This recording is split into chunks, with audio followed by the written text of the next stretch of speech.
Assalamualaikum warahmatullahi wabarakatuh. Waalaikumsalam warahmatullahi wabarakatuh. Alhamdulillahillazi hadana lihadza wa ma kunna linahtadiya laula an hadanallah. Asyhadu an la ilaha illallah wahdahu la syarika lah. Wa asyhadu anna sayyidana Muhammadan abduhu wa rasuluhu la nabiyya ba'dah. Allahumma shalli wa sallim wa barik ala sayyidina Muhammadin sallallahu alaihi wasallam wa sahbihi wa mawala amma ba'du. Masyiral muslimin, jamaah salat subuh Masjid At-Taqwa yang dirahmati Allah Subhanahu wa taala.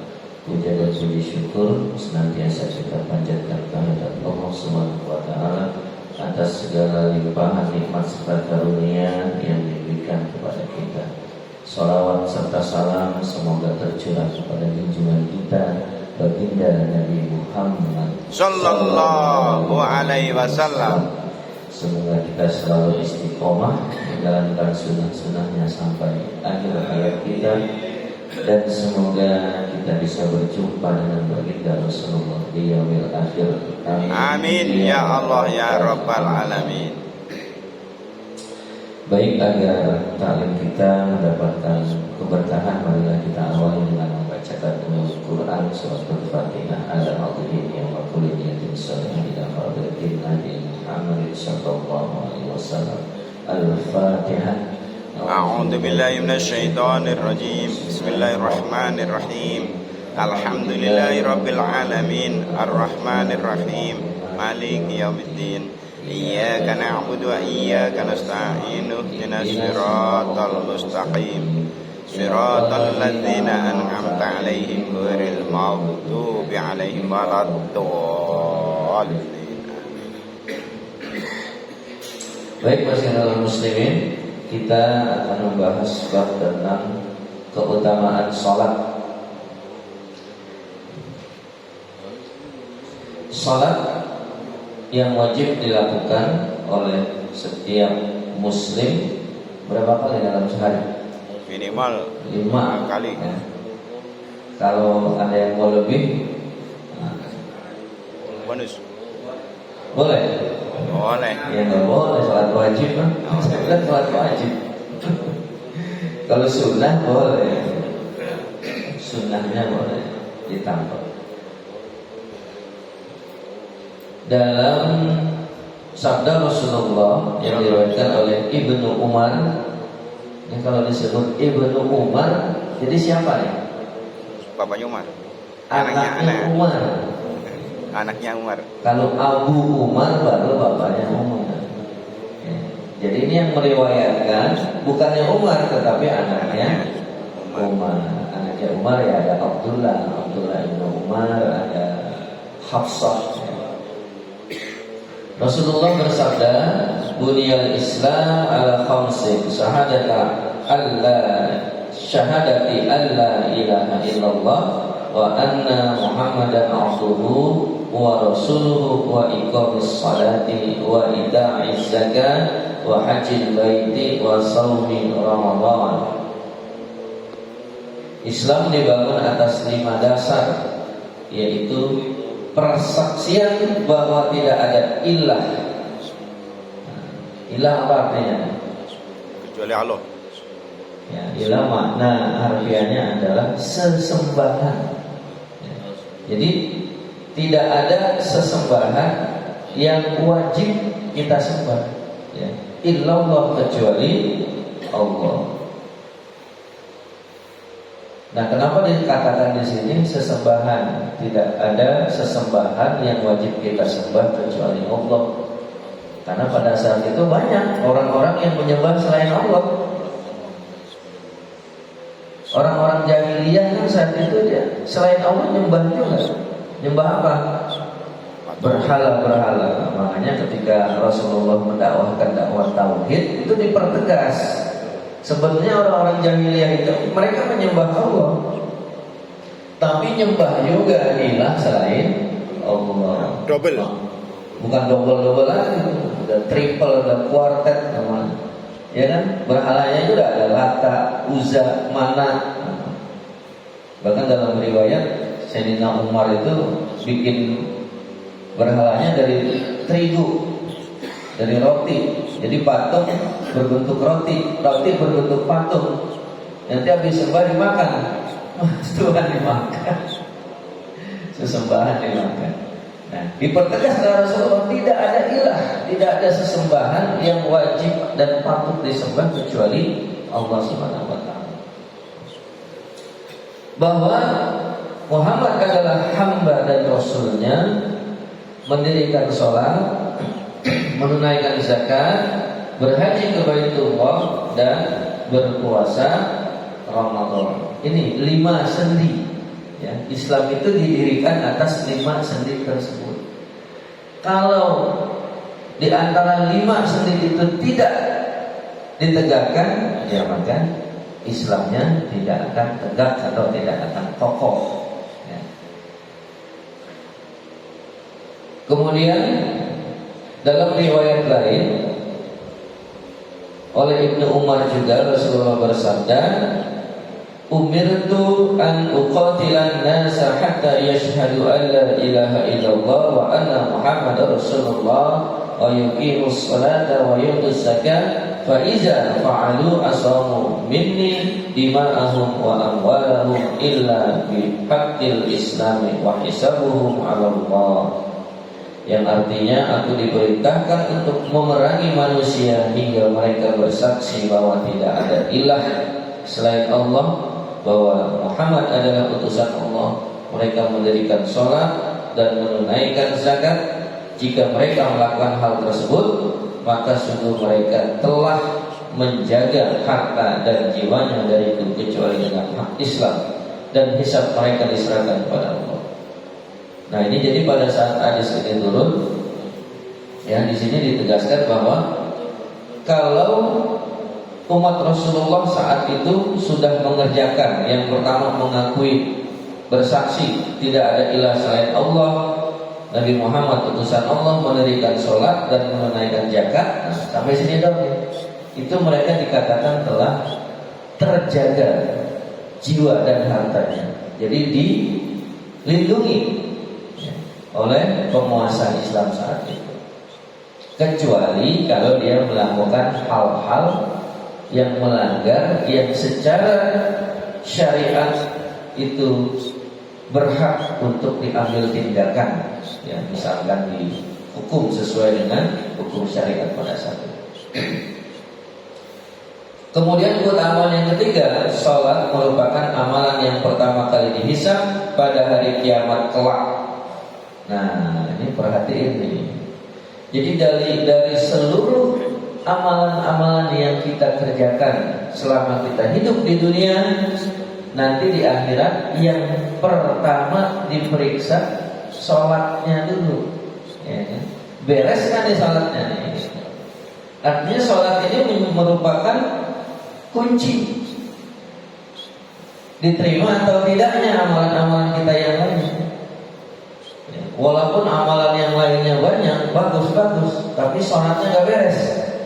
Nah, ini biasanya, bukan biasanya, makna yang terkandungnya berarti amalan kita yang lainnya itu tidak akan memberikan pertolongan yang berarti. Dalam hadis yang diriwayatkan oleh Abu Hurairah, Rasulullah bersabda, "Awwalu ma yuhasabu 'alaihi al-'abdu yaumal qiyamah min 'amalihi salatuhu. Fa in salahat faqad aflaha ay faja wa zafar, wa in fasadat faqad khaba wa khasira, fa in taqasa min fariidatihi syai'an qala Rabbu azza wa jalla zu hal li 'abdi min tatawwu'in fa yukammal biha man taqasa min al-fariidati summa yakunu sa'iru 'amalihi ala hadza." Yang artinya hal pertama yang akan Allah hisab atas amalan seorang hamba pada hari kiamat adalah sholatnya. Jika sholatnya baik, maka ia akan beruntung dan selamat. Makanya ini sholat ini amalan yang sangat penting yang harus kita perhatikan di dalam mengerjakan. Jangan asal-asalan. Kan ada orang sholat cepet banget kan? Apalagi kalau sendirian. Cepet benar gitu. Nah gimana dengan sholat raweh? Yang ngebut-ngebut gitu. Juga baik bang. Kalau sholat raweh sholat sunnah ya. Tapi sebenarnya kalau kita bicara sholat, mau sholat wajib, mau sholat sunat ya harus baik dan benar ya, harus tertib. Ya cepet nggak apa-apa kalau memang rukunnya terbawa semua, syarat-syarat sahnya terbawa, ya nggak ada masalah. Gitu. Panjang salah gimana? Oh, nah, panjang salah. Oh, udah panjang salah. Jika sholatnya rusak, maka ia akan rugi dan gagal. Jika pada amalan fardunya ada yang kurang, maka Rabb Azza wa Jalla berfirman, periksalah apakah hambaku mempunyai ibadah sunnah yang bisa menyempurnakan ibadah wajibnya yang kurang. Kemudian seluruh amalannya akan diperlakukan seperti ini. Nah, itu juga makanya kita selain amalan-amalan wajib, penting untuk memperbanyak amalan-amalan sunnah. Dalam hadis ini dikatakan apa tujuannya? Untuk menambal kekurangan-kekurangan pada amalan-amalan wajib kita. Jangan terlalu pede. Yang wajib-wajib aja. Kalau udah wajib udah beres ya benar. Tapi apakah amalan wajib kita dijamin? Yakin sudah sempurna, tidak ada kesalahan-kesalahan. Kalau ada kesalahan-kesalahan, kan ditambelin dengan amalan sunnah lah. Amalan sunnahnya kita nggak kerjain. Lalu mau kerjain pakai apa? Mau diperbaiki pakai apa? Nah, disinilah makanya penting memperbanyak amalan-amalan sunnah. Poin yang bisa kita ambil dari pemaparan di atas, yang pertama, kedudukan sholat itu adalah ibadah yang paling agung. Sholat merupakan rukun Islam dari 5 rukun Islam. Menegakkan sholat merupakan penyebab terjaganya darah seorang muslim. Maksudnya secara syariat orang yang sholat itu tidak berhak untuk dibunuh ya. Sholat merupakan amalan yang pertama kali dihisab atas diri seorang hamba pada hari kiamat. Jadi kalau yang sholatnya bagus ya insya Allah nanti amalan-amalan lainnya dan dianggap bagus lah gitu kan. Misalkan Pak Prim sholatnya cakep gitu kan, dihisab ya sama malaikat. Wah bagus ini Pak Prim. Yakin lah nanti amalan-amalan lainnya juga bagus. Amin. Baik, kita lanjut kepada, kalau tadi adalah keutamaan sholat, ini ancaman bagi orang yang meninggalkan sholat. Ada ancamannya? Ada itu ada. Ya. Di dalam surat Maryam Allah Subhanahu wa taala berfirman, "Fa khalafa min ba'dihim khalfun adaa'us salawata wa taba'us syahawati fasawfa yalqawna ghayya." Kemudian datanglah setelah mereka pengganti yang mengabaikan sholat dan mengikuti keinginannya, maka mereka kelak akan tersesat. Dalam satu hadis diriwayatkan oleh Abu Hurairah, Rasulullah bersabda, ini agak sejalan dengan hadis yang sebelumnya, tetapi redaksinya berbeda. Umirtu an uqatilan nasa hatta yashhadu an la ilaha illallah wa anna Muhammadar Rasulullah wa yuqimus salata wa yutuz zakata fa iza fa'alu asamu minni dima'ahum wa amwalahum illa bihaqqil islami wa hisabuhum 'ala Allah. Ya sama dengan tadi ya. Enggak perlu kita bahas lagi. Nah, di dalam hadis yang diriwayatkan oleh Jabir radhiyallahu anhu, Rasulullah bersabda, Inna bainar rajuli wa bainasyirki wal kufri tarkas salati. Pemisah antara seorang dengan kesyirikan dan kekufuran adalah meninggalkan sholat. Maksudnya apa? Kalau ada orang muslim tidak sholat, maka dia dikatakan kufur atau syirik. Ya. Maka di sini ditegaskan pemisah antara seseorang dengan kesyirikan dan kekufuran adalah meninggalkan sholat. Jadi jangan sekali-kali. Makanya sholat itu gak ada alasan untuk ditinggalkan. Tidak ada satu dalil pun yang membolehkan kita meninggalkan sholat. Buktinya apa? Dalam kondisi seperti apapun kita diperintahkan sholat sesuai dengan kemampuan, dengan kondisi kita saat. Misalkan ya, orang yang sakit atau tidak mampu berdiri disuruh sholatnya apa? Duduk. Orang yang sakit terbaring tetap dalam kondisi berbaring dia diminta sholat. Bahkan ketika sudah tidak bisa menggerakkan anggota badannya, yang mampu digerakkan hanya matanya, dia tetap diminta melaksanakan sholat dengan isyarat kedipan mata. Nah ini berarti sholat tidak ada toleransi untuk ditinggalkan. Buraidah meriwayatkan dari Nabi sallallahu alaihi wasallam, beliau bersabda, "Al-ahdul ladzi bainana wa bainahum as-salatu faman tarakaha faqad kafara." Perjanjian antara kami dan mereka adalah salat. Barang siapa yang meninggalkan maka ia telah kafir. Nah, meninggalkan salat dianggap kafir. Tapi sebagian ulama memaknai kafir di sini tergantung apa latar belakang atau alasan dia meninggalkan sholat. Ya. Kalau dia meninggalkan sholat karena memang masih males, ya, dia artinya masih bolong-bolong lah sholatnya, kan? Aduh, kotor nih baju, alasan gitu. Kan? Tapi di dalam hatinya dia tetap meyakini rukun iman dan rukun Islam.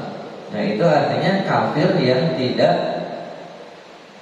menyebabkan dia keluar dari Islam. Tapi ketika dia meninggalkan sholat karena dia tidak terima syariat sholat, nah itu udah kafir, keluar dari Islam. Ah saya nggak mau sholat tuh. Kalau kewajiban yang lain oke lah. Puasa oke nggak apa-apa. Syahadat oke nggak apa-apa.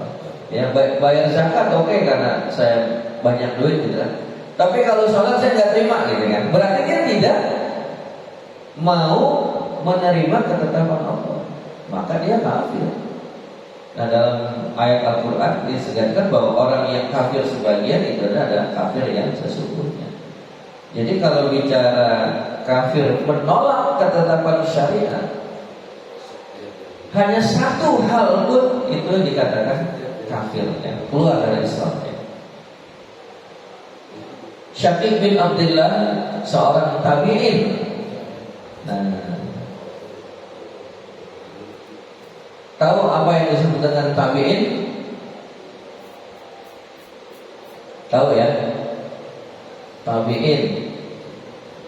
Jadi pada masa Rasulullah itu hidup dengan para sahabat. Orang yang hidup bersama Rasulullah semasa dengan Rasulullah itu disebut sahabat, ya kan? Ketika Rasulullah meninggal, ya para sahabat ini punya generasi berikutnya. Nah generasi setelah sahabat yang hidup bersama sahabat tapi tidak sempat hidup bersama Rasulullah itu disebut tabi'in, ya, pengikut Rasulullah melalui sahabat. Nah setelah era tabi'in apa? Tabi'in, pengikut para tabi'in. Nah itulah yang dikatakan 3 generasi salafus soleh yang diyakini masih murni, ya, akidah dan syariat, karena mereka masih langsung belajar kepada orang yang dekat secara periode dengan Rasulullah sallallahu alaihi wasallam.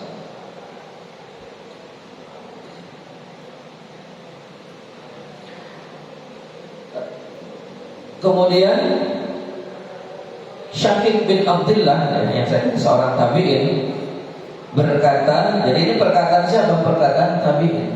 Jadi kalau perkataan tabi'in berarti bukan hadis. Kalau perkataan sahabat itu asar namanya. Atau perbuatan sahabat diriwayatkan oleh sahabat yang lain atau oleh tabi'in itu disebut asar. Karena ashabu Muhammad sallallahu alaihi wasallam la yarawna syai'an minal a'mali tarkuhu kufrun ghairas salati. Oh, ini hadis diriwayatkan oleh Imam Tirmizi melalui perawi seorang tabi'in. Dahulu para sahabat Nabi Muhammad sallallahu alaihi wasallam tidak melihat satu amalan yang jika ditinggalkan adalah kekufuran selain sholat. Jadi pada masa itu sholat itu merupakan satu amalan yang paling utama dan boleh dikatakan tidak ada yang berani meninggalkan sholat. Sahabat Rasulullah pada saat itu. Jadi nggak ada. Kan pernah dengar ya satu riwayat Umar bin Khattab apa Utsman bin Umar kalau nggak salah. Ketika ia baru membeli sebuah kebun, ya saking senangnya dia membeli kebun, ya Sayyidina Umar tuh lagi asik lah di kebun kan, beres-beresin, ada pohon-pohon yang daun yang kering ya sortir, ditebas gitu kan. Sampai azan asar berkumandang lupa dia. Wah, begitu dia ingat langsung celaka Umar. Langsung tapi dia akhirnya tidak sholat berjamaah dari awal gitu ya. Entah sudah ketinggalan atau masuk lah istilahnya. Sampai para sahabat bertanya, kenapa wahai Umar? Celaka Umar, kenapa? Gara-gara aku beli kebun melalaikan aku akan sholat. Padahal dia bukannya nggak sholat, cuma ya ketinggalan sedikit lah gitu. Akhirnya apa? Kebunnya disedekahkan, diinfakkan. Coba tuh kalau kita ya, jangan kan kebun korma, ya. Beli motor aja baru, waduh, beli pelan-pelan, udah masya Allah, tanggung sendiri persoalan. Sayyidina Umar beli kebun yang mungkin kalau kita nilai sekarang ratusan juta bisa jadi miliaran. Ketika kebunnya itu menyebabkannya lalai sholat berjamaah, disumbang ya kebunnya. Ini gara-gara kebun ini gua nggak sholat berjamaah hari ini asar, masya Allah. Berdasarkan ayat dan hadis-hadis di atas dapat kita ketahui bahwa sholat memiliki kedudukan yang mulia di dalam agama Islam. Allah Subhanahu wa taala dan Rasulnya telah memperingatkan orang yang meninggalkan atau meremehkan urusannya. Rasulullah juga memberitahukan bahwa pemisah antara seorang dengan kekafiran adalah meninggalkan sholat. Sholat merupakan tanda yang membedakan antara mukmin dari orang munafik. Karena itulah kebanyakan para ulama berpendapat bahwa orang yang meninggalkan sholat adalah kafir meski ia meyakini kewajibannya. Poin yang bisa kita simpulkan, yang pertama ancaman keras bagi orang yang meninggalkan sholat.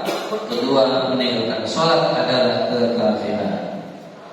Ya, sambil menunggu konsumsinya lengkap, ada satu hal lagi. Terima kasih Alhamdulillah. Keutamaan azan. Azan merupakan seruan sholat fardu yang dikumandangkan di malam sehari, dan seorang muazin akan mendapatkan beberapa keutamaan dengan azan yang ia kumandangkan. Beberapa keutamaan tersebut, yang pertama, Allah akan memanjangkan leher seorang muazin.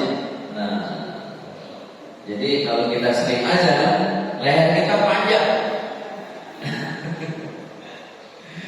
Panjang kayak soal, tahu soal. Ini belum selesai saya baca.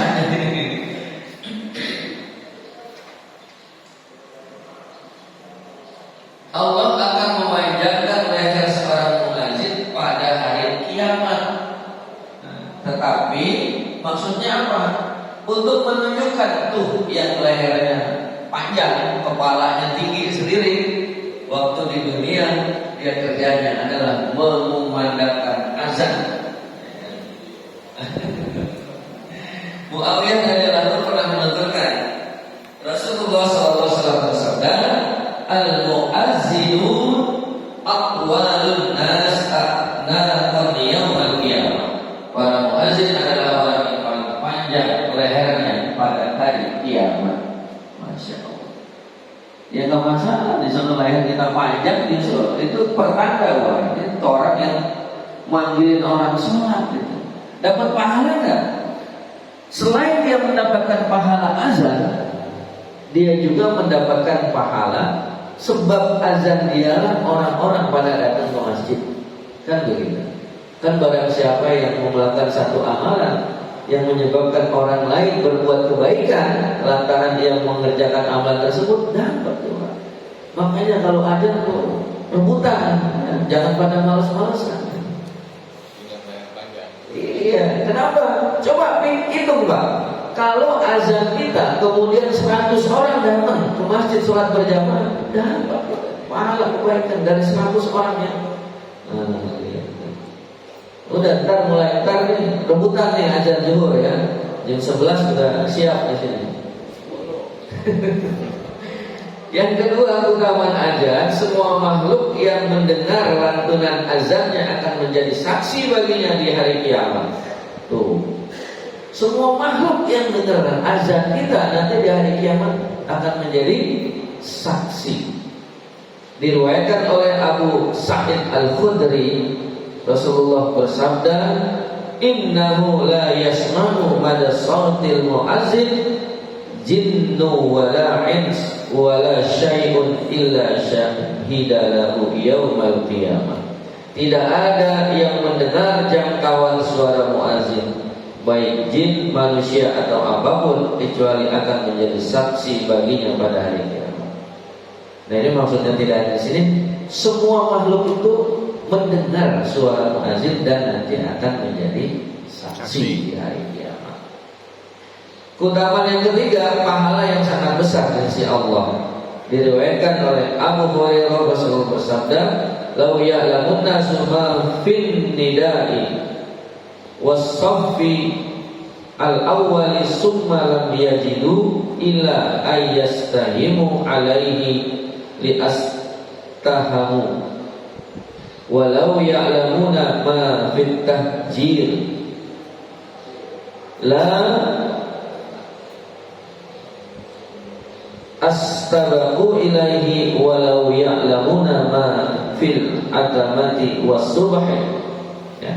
Seandainya manusia tahu pahala azan dan shaf pertama, kemudian mereka tidak mendapati cara untuk mendapatkannya kecuali dengan cara mengundi, pasti mereka akan mengadakan undian di antara mereka. Dan seandainya mereka tahu pahala bersegera ke masjid, pasti mereka akan berlomba-lomba bersegera kepadanya. Dan seandainya mereka tahu pahala dalam sholat isya dan subuh, pasti mereka akan mendatangi keduanya sekalipun dengan cara makar.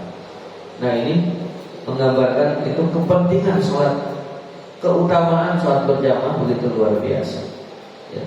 Bahkan sholat subuh berjamaah yang diawali dengan sholat sunnah sebelumnya, itu kita akan mendapatkan apa? Seluruh langit dan bumi beserta isinya.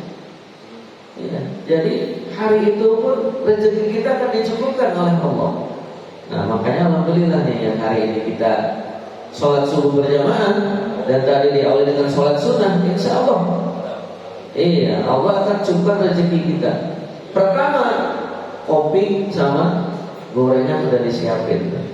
Baik, beberapa poin yang bisa kita ambil dari pemaparan di atas adalah yang pertama, besarnya keutamaan azan. Para muazin adalah manusia yang paling panjang lehernya pada hari kiamat, yakni ketika manusia saling berdesak-desakan dan ditahan oleh keringatnya. 3, segala sesuatu yang mendengar suara azan mereka akan memberikan persaksian untuk mereka. Dan yang keempat, disunahkan meninggikan suara ketika azan. Meninggikan maksudnya apa? Mengeraskan, mengencangkan. Tapi kalau ajan nggak boleh kencang-kencang.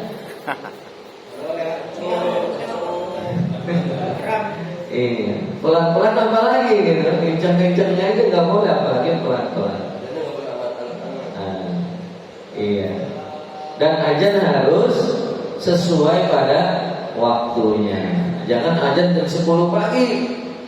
Ya, ada orang ajan jam 10 pagi, warga datang semua protes. Ajan lagi mana? Ajan apa yang jam 10 pagi?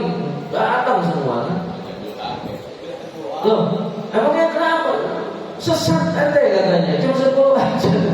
Loh, bapak-bapak ini lebih sesat. Tadi subuh saya ajan ke pada datang, kira jam 10 aja pada datang. Baik, wallahu a'lam bishawab. Mari kita tutup dengan doa singkat. Astagfirullahaladzim, astagfirullahaladzim, astagfirullahaladzim. Alhamdulillahirabbil alamin. Hamdan ibadihi wa itabi umazida. Ya rabbana alhamdu kama yanbaghi li jalali wajhikal karim wa ajli syukurik. Allahumma shalli ala sayyidina Muhammad wa ala ali sayyidina Muhammad. Allahumma taqabbal minna salatana wa siyamana wa qiyamana wa qu'udana wa tadarrana wa takhasana wa taqabbal ya arhamar rahimin. Rabbana zalamna anfusana wa illam taghfir lana wa tarhamna lanakunanna minal khasirin. Rabbana atina fid dunya hasanah wa fil akhirati hasanah wa qina adzabannar.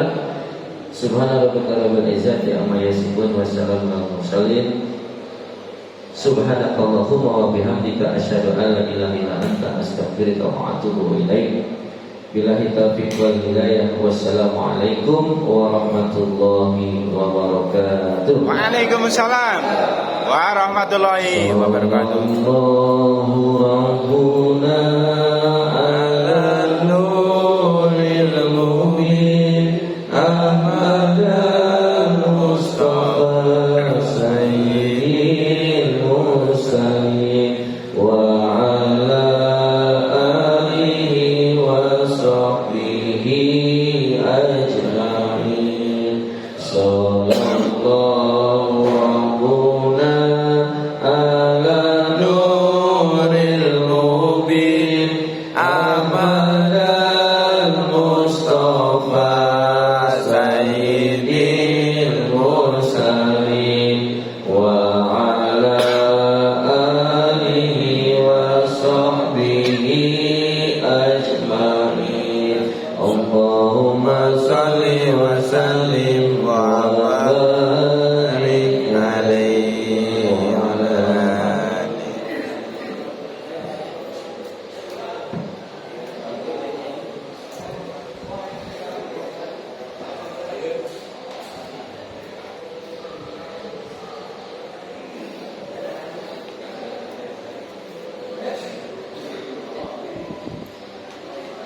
Ayolah. Ya sono.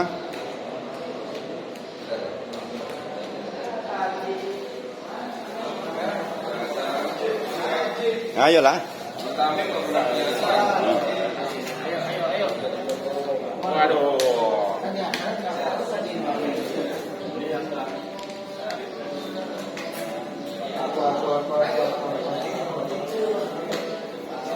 Mangga, mangga. Mantap.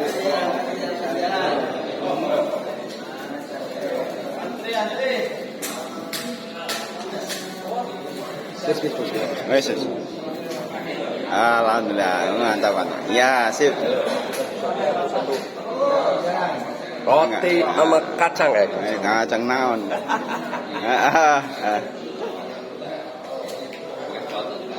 Bakwan. Heeh. Eta gelas.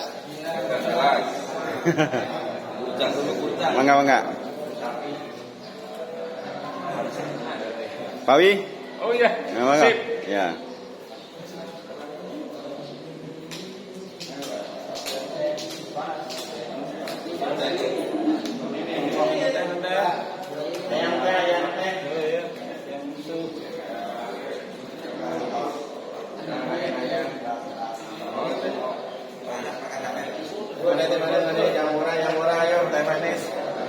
Gelas lagu.